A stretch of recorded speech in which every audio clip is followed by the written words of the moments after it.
Lynn Karls from the Writing Center at the University of Wisconsin-Madison, welcoming you to this Writing Center podcast. This podcast series tackles issues of writing in and out of the university.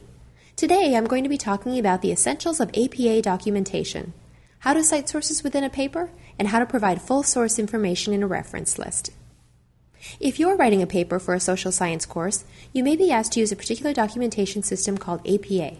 That's short for the American Psychological Association, whose documentation system is used not only in psychology courses, but also in education, communications, nursing, anthropology, social work, and sometimes in business, political science, sociology, and other courses throughout the university. As you write papers for these kinds of courses, your readers will want to know when you're using ideas from sources and where those ideas came from. In these papers, it's crucial to situate your research and your arguments in the context of previous research and theory. To standardize how sources are acknowledged, the American Psychological Association put together a 7-page manual back in 1929 that explained how to cite sources. Over the years, a few more details have crept in, and the current 5th edition, published in 2001, consists of 439 pages that tell you how to tell other people where your information comes from. The good news is that these 439 pages obey rational laws.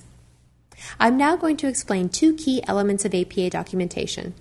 First, how to cite a source within your paper, and second, how to give full information about each source in a reference list at the end of your paper. Let's begin with how to cite a source within your paper.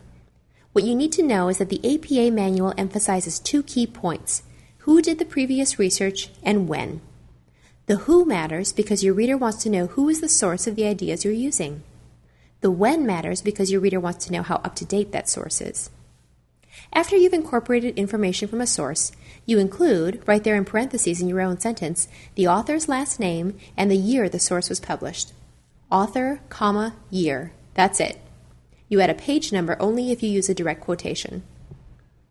In some situations, you may want to emphasize the author you're summarizing. In that case, you'll put the author's name in the main part of your sentence rather than in parentheses. You'll then put the year of publication in parentheses immediately following the author's last name. Note that one of the other principles of APA documentation is that you should summarize or paraphrase material from your source whenever possible. Unless the precise language in your source is critical to the point you're making, you're better off distilling the point of your source into your own words, while still indicating the source of those ideas, of course. Let's go back to your paper. So you've paraphrased the relevant bits of information from your source, and at the end of that sentence, you've included the author date citation in parentheses. This parenthetical citation, though, is a bit terse. How do I know which Adkins and Singh you're writing about? And if Adkins and Singh published 2 papers in 2001? Here's where we move on to the second key element of APA documentation, the reference list at the end of your paper. You can think of parenthetical citations as links that direct your reader to fuller information included in the reference list at the end of your paper. Those sources, or references, are arranged in alphabetical order by the author's last names. On your references page, the author and the date are still the most important pieces of information, appearing at the very beginning of your entry. After this information come the title of the article, the journal title and the issue number, and the page numbers of the article itself. This information helps the reader of your paper track down the original source. Of course, not every bit of knowledge you use will come from an article published in a scholarly journal. What if you want to use online articles?